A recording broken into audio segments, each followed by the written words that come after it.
अगर आप भी 10th के बाद साइंस ले रहे हैं और आपको भी मेडिकल फील्ड में कुछ करना है तो ये वीडियो आपके लिए है। So today let me take you to a small journey of medical प्रयोजनम इज। घर जाके तुम्हें नोट्स पढ़ने की जरूरत नहीं पड़ती, तुम डायरेक्टली क्वेश्चन सॉल्व कर सकते हो। अलग ही टॉपिक पे थोड़ा ऐसे डिस्कशन करते हैं और फिर बहुत मजा आती है। तो वो हमें जिंगल से सर हमें याद कराते हैं। प्लांट्स को देखते देखते पढ़ा देते हैं। Chemistry with our chemistry sir is just like reaction between sodium and air. Sodium and air जब रिएक्ट करके एक्सप्लोजन होता है ना, वैसे हमारे सर जब क्लास में आते हैं तो हम लोग मिलके धमाका करते हैं।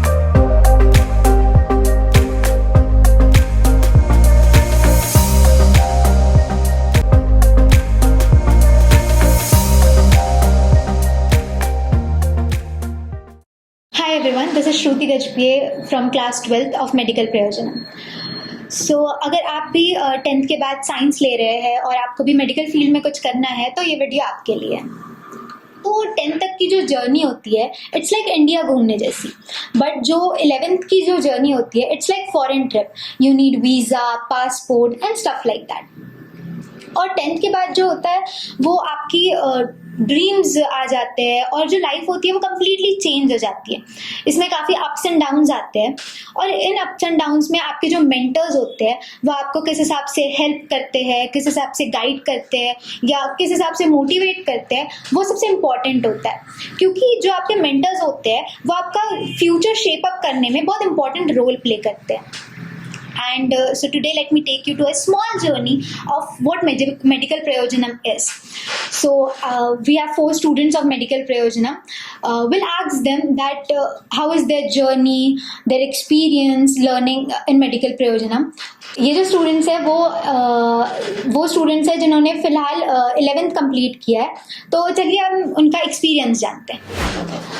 So guys, we have 4 students here. So introduce yourself one by one. So, hey guys, myself Arjun Upadhyay and I've studied my 10th class from Bharati Krishna Vidya Vihar. Myself Deep Vase. I passed out my 10th in Podar International School, Besa. Currently studying in 11th standard Medical Prayojanam. Hi all, I'm Zareen Sheikh and I passed out my 10th from Sandipani School, Nagpur. Hey guys, I am Sanskriti and I was in Delhi Public School, Mihan, currently studying in Medical Prayojanam in 11th class. So the most important question is, why did you join Medical Prayojanam? Like, what was your reference and the reason to join Medical Prayojanam? Actually, मैं मेरे friends के reference पे आया था, मेरे seniors के reference पे। तो उनके पॉजिटिव रेफरेंस थे, उन्होंने मेरे को बहुत अट्रैक्ट किए थे। What about you? जैसे मेरी एक सिस्टर है, उन्होंने यहीं से नीट की प्रिपरेशन की थी और उनका गवर्नमेंट मेडिकल कॉलेज में सिलेक्शन भी हुआ था। और मेरे एक भैया है जो अभी करंटली रिपीटर्स में है मेडिकल प्रयोजनम में। और मैं जब यहाँ पे आया तो इन्होंने जो मुझे इनके करिकुलम के बारे में बताया तो वो मुझे बहुत अच्छा लगा, बाकी कोचिंग्स जैसे मैंने देखे थे, तो इसलिए मैंने यहाँ पे एडमिशन लिया। मतलब यहाँ के टीचर्स, यहाँ की फैकल्टी बहुत प्रोडक्टिव है और बहुत मोटिवेशन देती है। उनके बहुत पॉजिटिव रिस्पॉन्स से मैं मेडिकल प्रयोजनम ज्वाइन की थी। तो यहाँ के क्लासेस का जो एनवायरनमेंट है वो आपको कैसा लगता है? जैसे अब कोई कोचिंग की बात करें हम, तो हमारा क्या ड्रीम रहता है कि हम घुसे तो सबसे पहले हमारा एकदम पॉजिटिव एक एनवायरनमेंट, एक पॉजिटिव होना चाहिए। वहाँ पे पढ़ाई की बातें और एक कोचिंग रहती है जहाँ सिर्फ पढ़ाई होती है, सिर्फ पढ़ाई, जो कि एक बच्चे के दिमाग में जाती नहीं अगर सिर्फ पढ़ाई होती। यहाँ मैं आया था, सबसे पहला दिन मेरा ऐसा था कि पढ़ाई के साथ साथ मेरे पर्सनल एक्सपीरियंस सब शेयर हुए। मतलब एक फ्रेंडली नेचर, एक फैमिली की तरह आ गया था। तो यूजली कोई भी 10th पास करके जब 11th में आता है, स्पेशली कोई कॉम्पिटिटिव एग्जाम के लिए कोई अपीयर करने के लिए आता है, तो ऐसे मन में रहता है कि बहुत सीरियस एनवायरनमेंट रहेगा क्लास में, एकदम सिर्फ पढ़ाई करना है। तो मैं भी वैसे आई थी, बट देन यहाँ पे एकदम फ्रेंडली एनवायरनमेंट मिला। मतलब पढ़ाई के साथ साथ मजाक मस्ती भी होती है क्लास में, तो उससे जो पढ़ाई का लोड जो होता है वो कम हो जाता है एंड ज़्यादा इजीली टॉपिक समझ में आते हैं। What about you? सो यहाँ पे मैंने जब ज्वाइन किया था, सबसे पहले मुझे यहाँ की फैकल्टी बहुत अच्छी लगी थी. दे आर वेरी फ्रेंडली, मतलब उनसे हम कुछ भी शेयर कर सकते हैं. Every issue, every problem related to studies या फिर कोई भी प्रॉब्लम हो वो हम सब बता सकते हैं. यहाँ के वाइब्स बहुत पॉजिटिव है, which is the most best thing. यहाँ पढ़ाई में सिर्फ ऐसे इंडल्ज नहीं करते हैं, एग्जाम्पल्स के साथ लाइफ प्रॉब्लम्स रिलेट करके वो हमें समझाते हैं. सो मोस्ट इम्पॉर्टेंट थिंग होती है जो स्टूडेंट और टीचर्स की जो रिलेशनशिप होता है. तो आप लोगों का स्टूडेंट्स एज ए स्टूडेंट्स आपके टीचर्स के साथ रिलेशनशिप कैसा है? जैसे कोई अगर टीचर ज्यादा इंटरेक्ट नहीं करता, मैंने जहाँ भी अभी तक देखा हूँ 10th तक, लेकिन यहाँ मैं आया तो एकदम ऐसा घर जैसे ही था. जैसे मैं कुछ भी बता सकता था कि जो मैं पढ़ाई नहीं हो पा रही थी मेरी घर पे, कुछ घर के प्रॉब्लम्स चल रहे थे, कोई यहाँ पे ऐसा कुछ जज नहीं करते यहाँ पे कोई. Nice. यहाँ की जो पूरी फैकल्टी है वो हमारे टीचर्स तो ही, but they are more like our friends. मतलब they are always there to support us. कोई भी प्रॉब्लम हो, जैसे ज़रूरी नहीं है कि सारे टेस्ट हमारे अच्छे जाए. बहुत से बार ऐसा होता है कि टेस्ट में कुछ ना कुछ गड़बड़ हो जाती है. एंड बीइंग अ स्टूडेंट, मेहनत करने के बाद गलतियाँ होती है तो बहुत बुरा लगता है. तो सारे सर्स हमेशा ऐसे, मतलब हम रोते गाते हुए जाते तो हमको सपोर्ट करते हैं, हमको समझाते हैं कि होता है. एंड फिर जो एक डिप्रेशन वाला जो स्टेट होता है वो नहीं आता है. सो यहाँ जो टेस्ट पैटर्न चलते हैं, जैसे डेली टेस्ट के अलावा भी अब बहुत सारे डिफरेंट टेस्ट होते हैं, तो आपका एक्सपीरियंस कैसे रहा है टेस्ट से, और मतलब जो डिफरेंट टाइप ऑफ पैटर्न से जो टेस्ट लेते हैं उसमें? जैसे आपने बोली डेली टेस्ट के बारे में, तो डेली टेस्ट मतलब हमको दो बार ऐसा आईना देखने मिल जाता है कि कल रात हमने क्या पढ़े, कल हमने क्या तैयारी की है. नीट मतलब हर एक दिन हमारे 4-4 मार्क्स हम बढ़ा रहे हैं खुद से. तो हमको ये पता चल जाता है कि हमने हमारे काम किए हैं क्या 720 मार्क्स के लिए. फिर आता है वीकली टेस्ट. वीकली टेस्ट में जो वीक में पूरा पढ़ा हमने उसके ऊपर एक टेस्ट होता है, और फिर उससे भी, और उसके बाद हमारा एक ग्रोथ एनालिसिस जैसा एक चीज होती है जिसमें टीचर्स हमें बताते हैं कि कैसे हम इम्प्रूव कर सकते हैं. ये सारे टेस्ट के बाद, जैसे वीकली टेस्ट हो गया, स्टार ऑफ द मंथ हो गया, तो ये सब टेस्ट के बाद ग्रोथ एनालिसिस होता है जिससे जो हमारे मार्क्स है वो काफी इंप्रूव हो रहे हैं. और स्टार ऑफ द मंथ एक मेजर टेस्ट रहता है. जैसे एंड ऑफ द मंथ में एक बहुत बड़ा टेस्ट होता है जिसमें जितना स्टार्टिंग से हमें सिखाया फुल सिलेबस आता है. तो ये हमें एक नीट में मतलब इसे बूस्ट देता है, मतलब प्रिपरेशन में, कि हम कितना कर रहे हैं. What about you? हमें रोज पढ़ना पड़ता है, बिकॉज नेक्स्ट डे का ये डर होता है कि कल डेली टेस्ट आएगा, एंड अगर मेरा क्लियर नहीं हुआ तो फिर ग्रुप पे नाम नहीं जाएगा, जो कि पेरेंट्स को बताने के लिए रहता है कि ये बच्चे का टेस्ट क्लियर हुआ है. नाम नहीं गया तो फिर घर जाके पेरेंट्स पूछते हैं कि क्या हुआ, तो वो फेस नहीं करना है तो फिर हमको पढ़ना ही पड़ता है. Nice. What about you? अगर किसी दिन नहीं पढ़ा तो मार्क्स एकदम कम हो जाते हैं, या फिर मोटिवेशन नहीं होता है कभी कभी पढ़ने का, या फिर कभी हम लेजी हो जाते हैं पढ़ने के लिए, तो मार्क्स में बहुत वेरिएशंस आते हैं.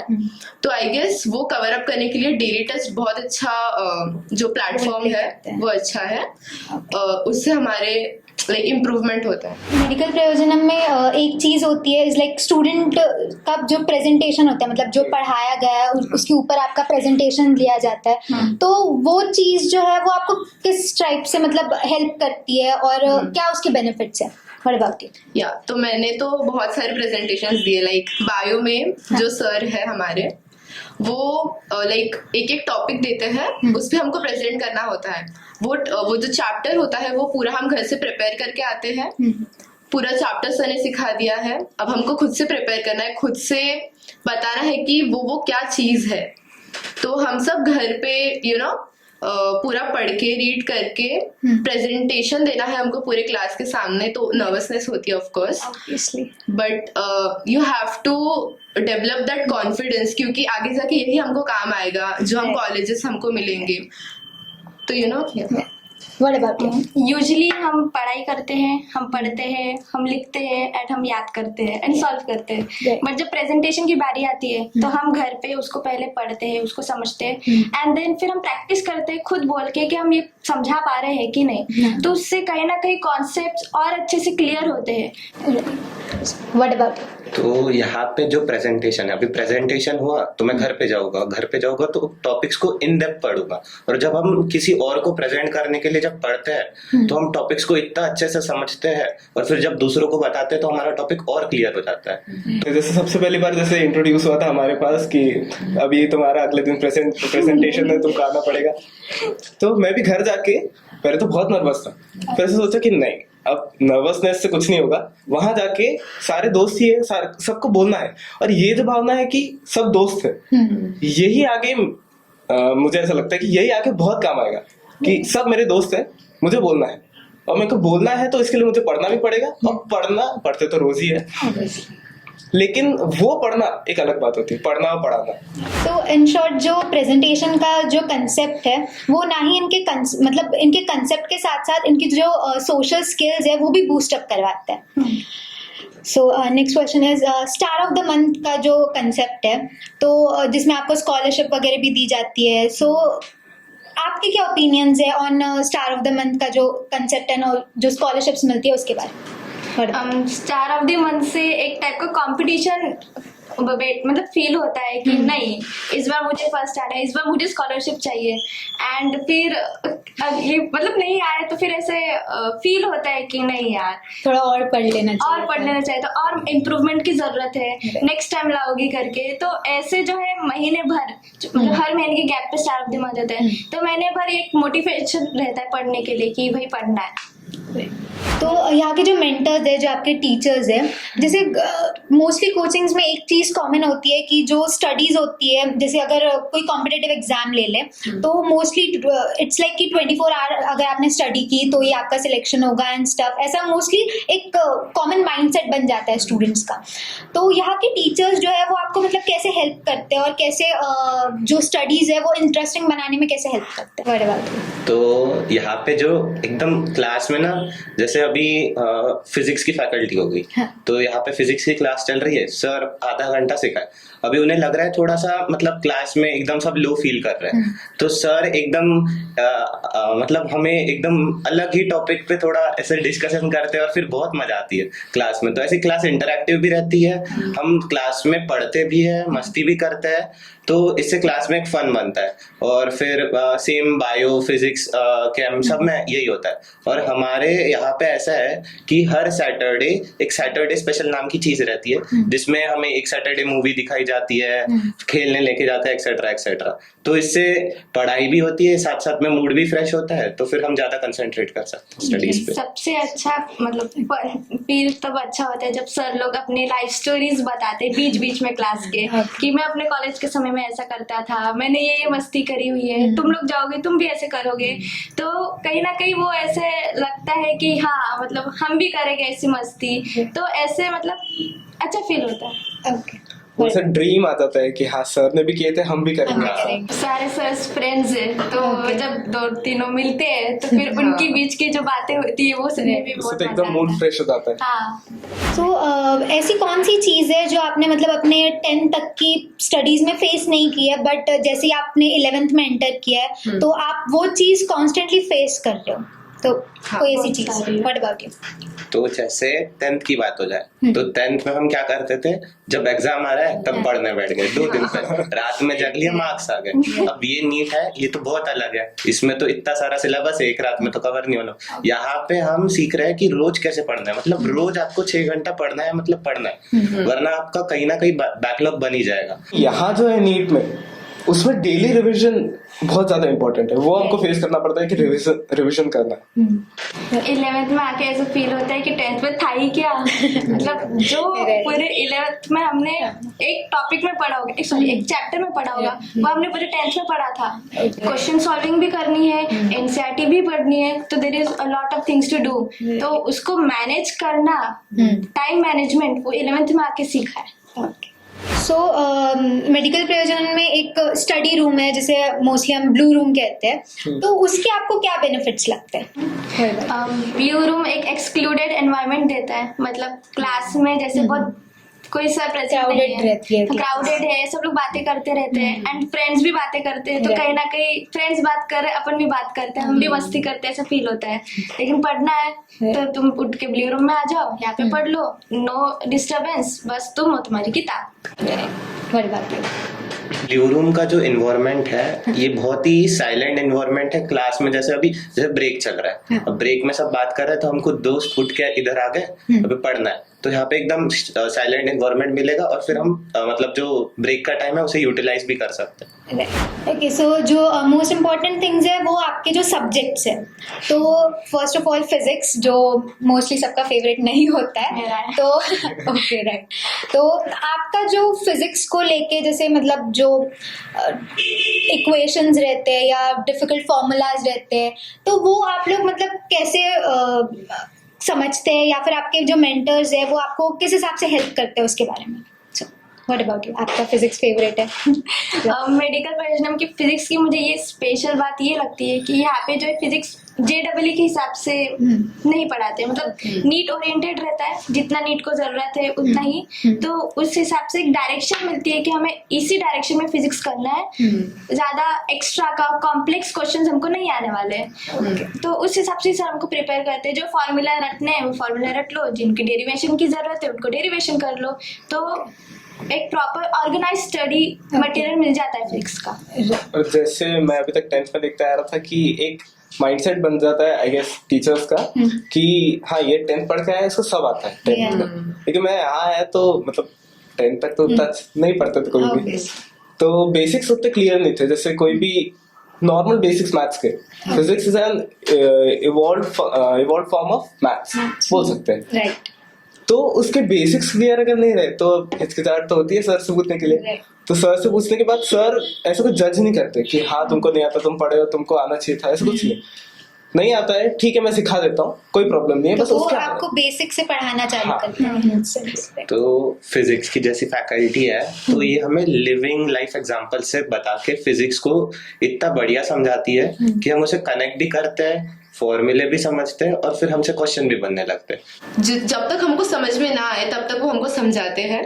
जैसे दीप ने बोला, वो हमें लिविंग एग्जांपल्स देते हैं जो हमारे सराउंडिंग्स में है, जो हमें पता है, वो सब हमें समझाते हैं। एक और एक चीज अच्छी है, मतलब सर को पता है कि सारे बच्चे का फिजिक्स अच्छा नहीं है, किसी को बहुत अच्छा आता है, किसी को कुछ नहीं आता, किसी की कैलकुलेशंस अच्छी है, किसी की खराब है, तो उस चीज को ध्यान में रखते हुए क्लास में पढ़ाते हैं, मतलब बेसिक से बेसिक चीज भी पढ़ाते हैं, कॉम्प्लेक्स से कॉम्प्लेक्स चीज भी पढ़ाते हैं, जो डाउट जिसको भी खराब से खराब डाउट, एडिशन वाला डाउट भी आया ना तो भी वो बता देते हैं। तो और क्लास में ही पूरे कॉन्सेप्ट्स क्लियर हो जाते हैं, मतलब घर जाके तुम्हें नोट्स पढ़ने की जरूरत नहीं पड़ती, तुम डायरेक्टली क्वेश्चन सॉल्व कर सकते हो, इतने अच्छे से क्लास में वो पढ़ लिया जाता है।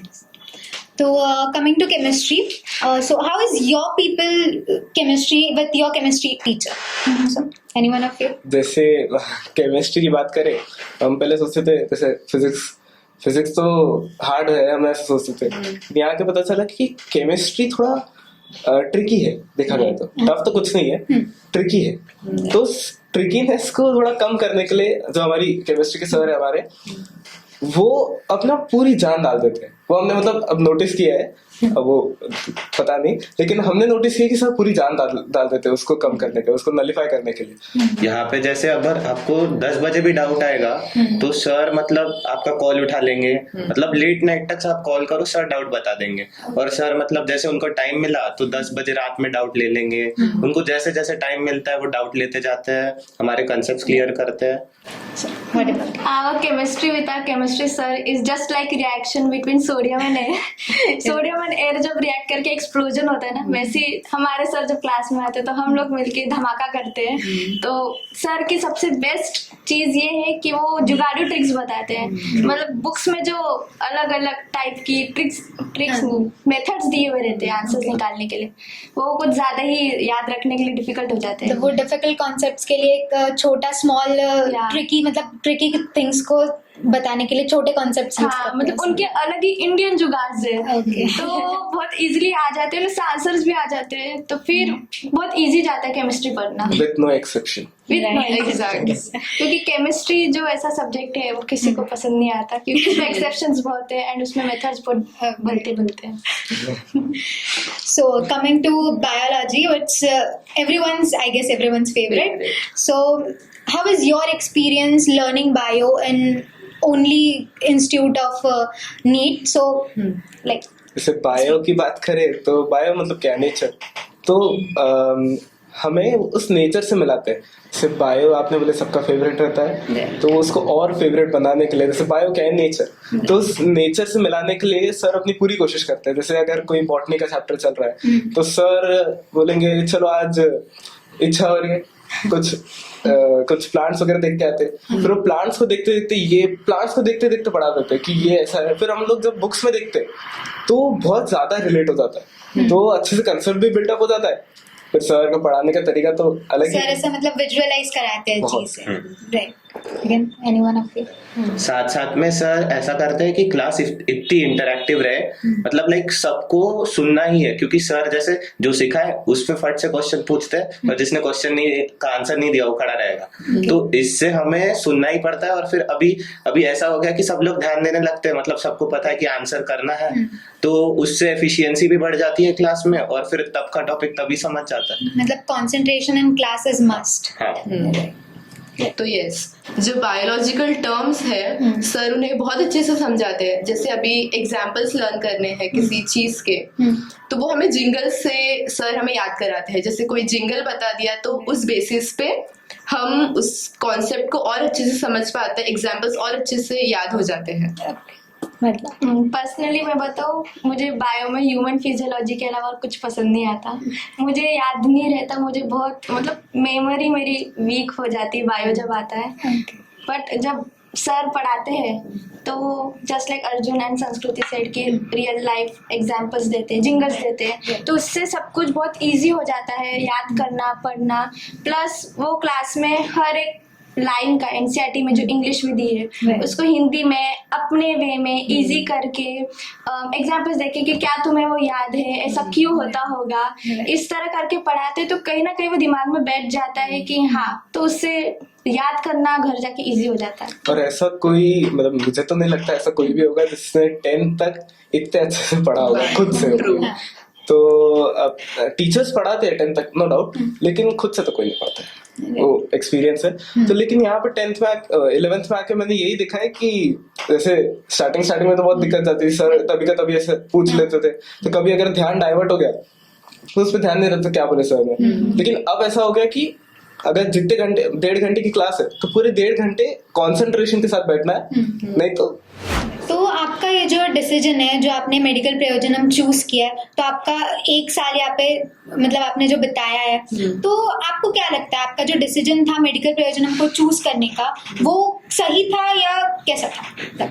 एनीवन? हाँ, तो जो मेरा डिसीजन था मेडिकल प्रयोजन आने का, I thought I made the best decision ever. क्योंकि यहाँ जो लर्निंग प्रोसेस है वो बहुत इंडल्जिंग है, बहुत प्रोडक्टिव है, और डेली मोटिवेशन जो मिलता है आई गेस मेडिकल प्रयोजन से ऐसा किसी कोचिंग में नहीं मिलेगा। पहले तो मुझे लगता था कि क्या होगा, बाकी कोचिंग में भी ऐसी होता, पर जैसे दोस्तों से बात की तो पूछा, तो उनके यहाँ पे तो टीचर्स मतलब बस क्लास है, उसके बाद फिर अपना खुद घर पे देख लो। पर यहाँ पे तो आपको फुल मतलब रात के 12 बजे तक फिर आपको टीचर का सपोर्ट रहता है और फिर सारे डाउट क्लियर होते हैं। और जैसे मैंने भी अपने दोस्तों से पूछा था कि क्या कैसे चल रहा है, कैसे तो मैंने भी उनके नोट्स वगैरह देखा था, तो मुझे तब रियलाइज हुआ कि यहाँ पे और वहाँ पे क्या डिफरेंस है। यहाँ पे क्वांटिटी पे उतना मतलब क्वांटिटी पे तो जितना चाहिए उतना फोकस है, ज्यादा फोकस क्वालिटी पे है, क्वालिटी ऑफ कंटेंट, जो कि ज्यादा इंपॉर्टेंट है मेरे को ऐसा लगता है। क्योंकि क्वालिटी अगर रहेगा तो क्वेश्चन अगर घुमाने वाले क्वेश्चन तो आते ही होंगे, तो उसको हम क्रैक कर सकते हैं, मुझे ऐसा लगता है। तो मेडिकल प्रयोजनम में आके सबसे ज़्यादा चीज़ जो फील होती है वो है satisfaction.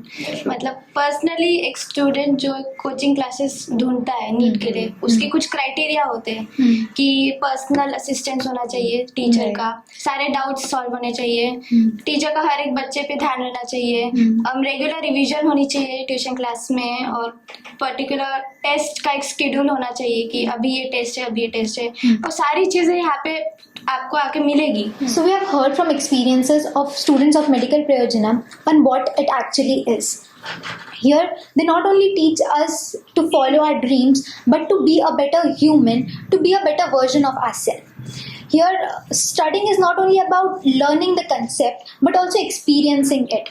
And they teach us not just to run after the goal but to enjoy the journey that we are going through to reach our goal.